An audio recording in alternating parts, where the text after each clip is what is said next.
Now to our Friday night political forum. After what's been a testy week in federal parliament, the Qantas lockout dominated the political argument, but as usual there was also room for a little leadership speculation along the way.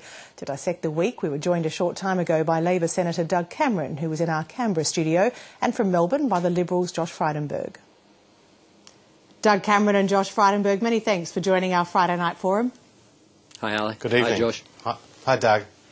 Well, Doug Cameron, Alan Joyce was accused of being obscure and deceptive in today's Senate committee hearings. You, in fact, likened him to Richard Nixon, and he likened the hearing to being McCarthy-esque. Now you've heard his explanation for what he did and why he didn't tell the government. Are you comfortable, as he pointed out, the option of locking out the workforce is plain to see in the legislation for anyone to look at? No, I'm not comfortable at all.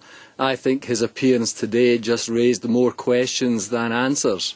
And I think he has got lots of answers to give over the next hearing time, where we'll have him back in front of us in 3 weeks' time.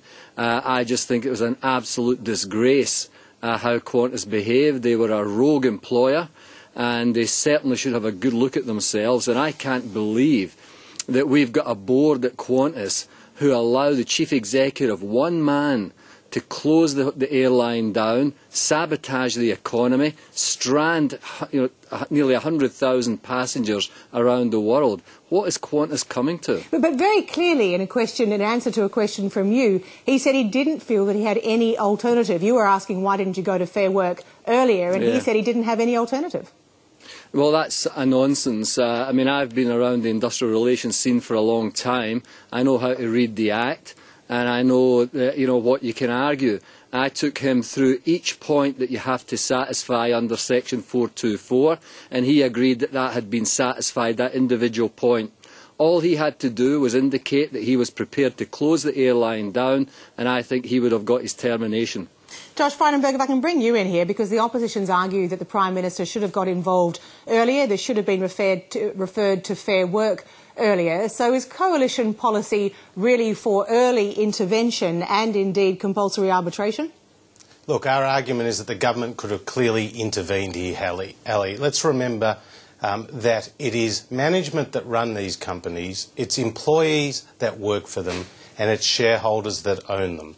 And Qantas is operating in a very difficult and trying international environment where you've got offshore carriers coming into Australia, often subsidised by their own governments. You have to back management's judgment to make the decisions that are in the best interests of keeping the airline afloat.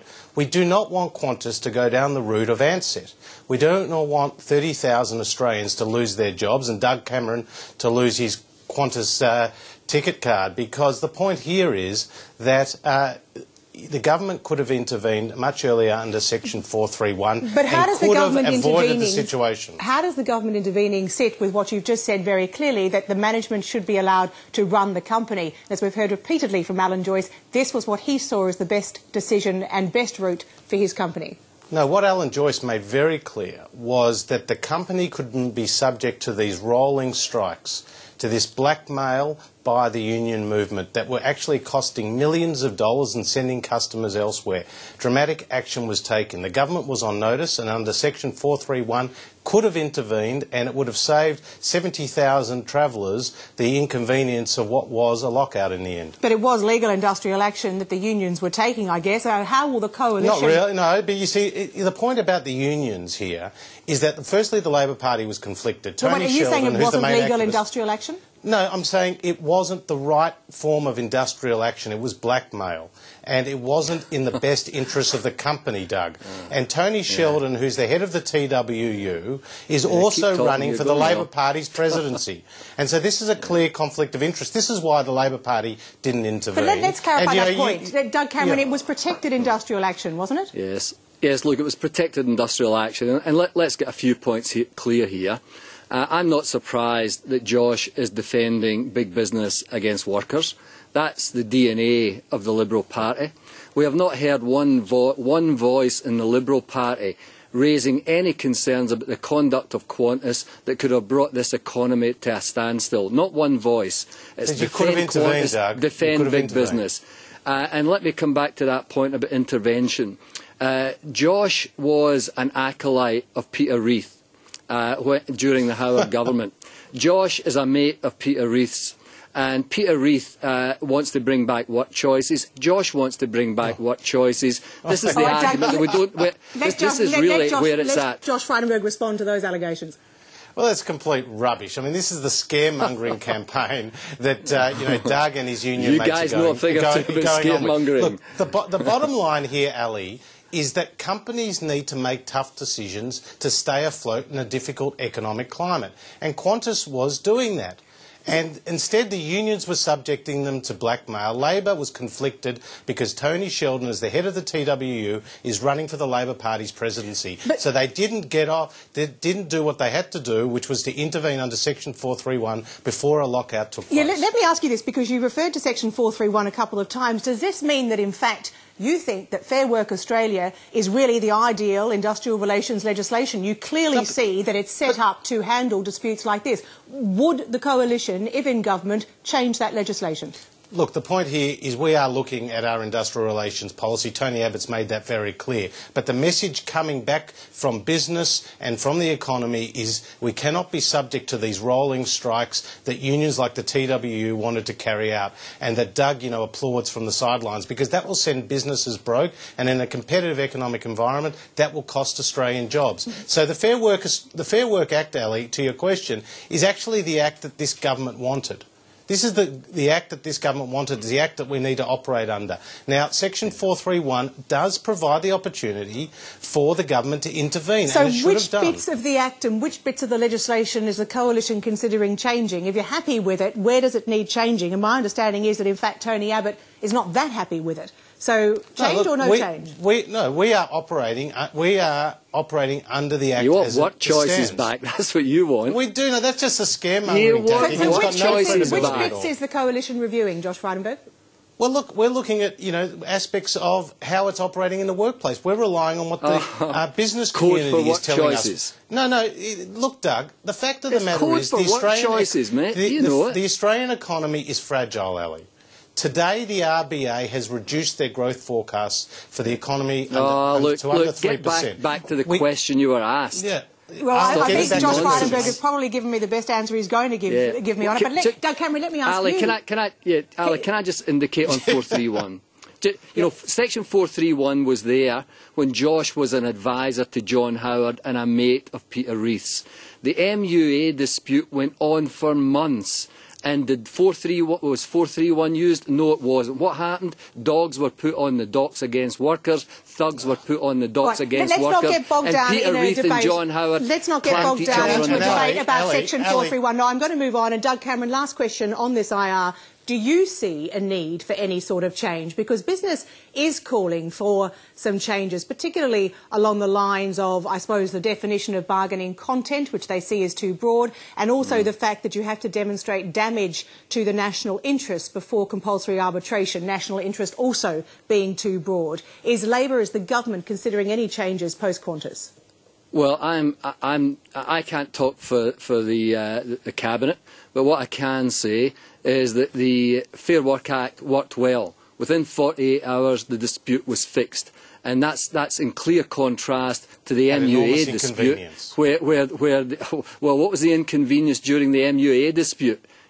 Keep asking me questions like that and I'll keep telling you that what you were about was work choices, what you were about was destroying workers' rights to collectively bargain, rip away their penalty rates, rip away their shift allowances, 20% increase in real wages, and penalise the most vulnerable people in the economy. Well, Labor won't do that.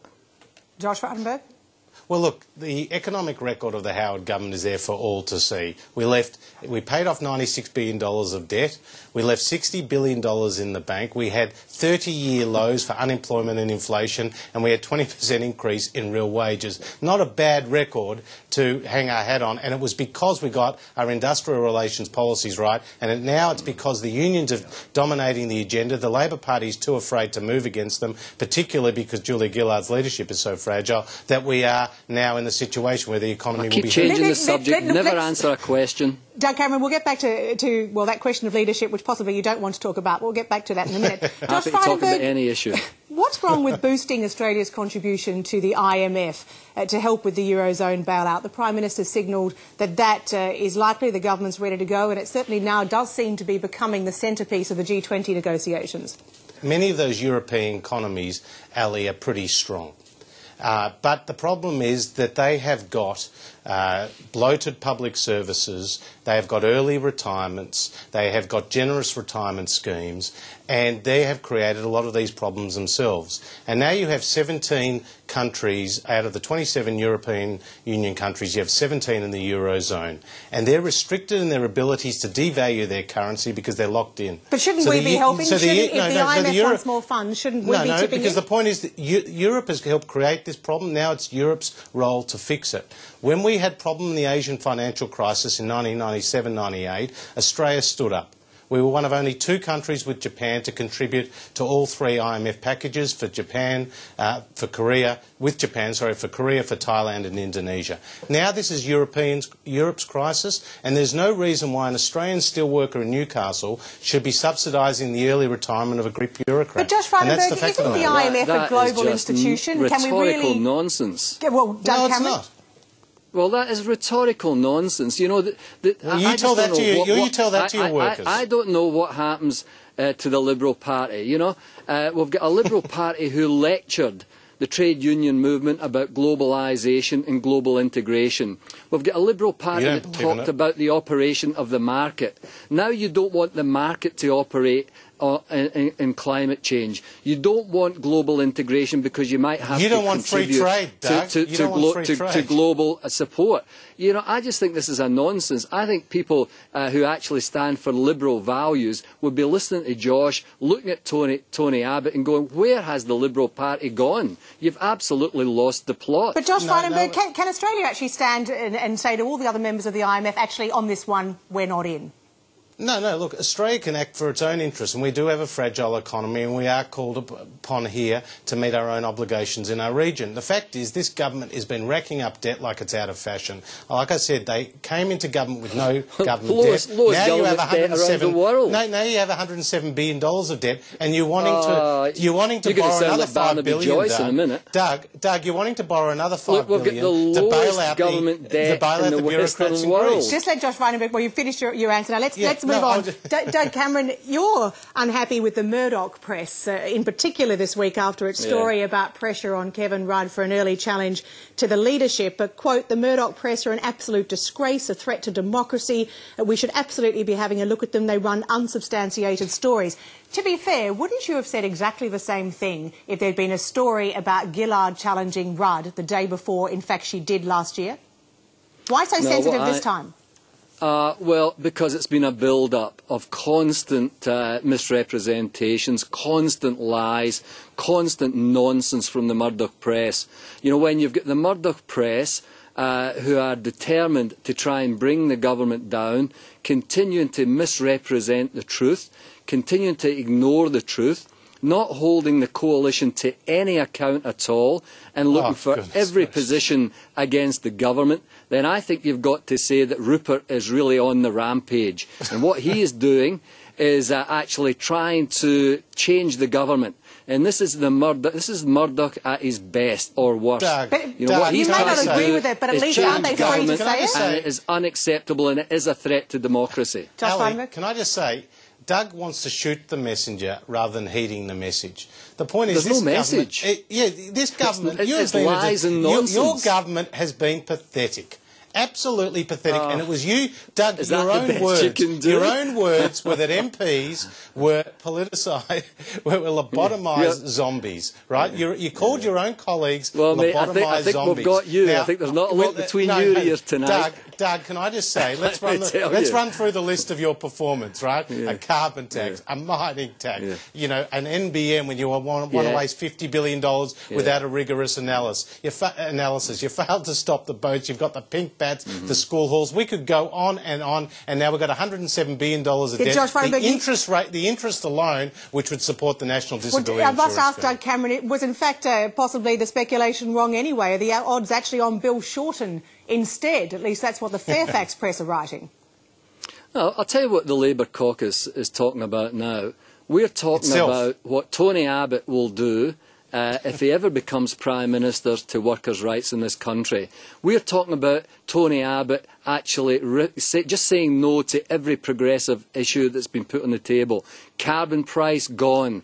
The future of the economy down the tube. Right, and no leadership change in Labour, Doug Cameron? There's been no discussions about leadership change in the caucus, and the caucus is focused on taking the challenge up to Tony Abbott. That's what we should be doing. That's what's needing done in the interest of ordinary workers in this country. We're almost out of time, That's why Centrebet is reduced its odds on Bill Shorten to 4 to 1. So can I just say to you, everybody's talking. Everybody's talking about the leadership, including Kevin Rudd. Kevin Rudd failed this week, Ali. Yeah. He failed this week to back Julia Gillard on her pokies reforms, a pretty significant reform. And the reason why is because he wants to shore up his support among New South Wales bankers. Josh, I thought you were one of the up-and-comers. I'm really beginning to doubt it. Gentlemen, I think you two could probably talk amongst yourselves all night. But thank you very much for joining Lateline tonight. Yeah. Thanks, Ali. Good. Thanks, Doug. Thanks, Ali. Thanks, Josh.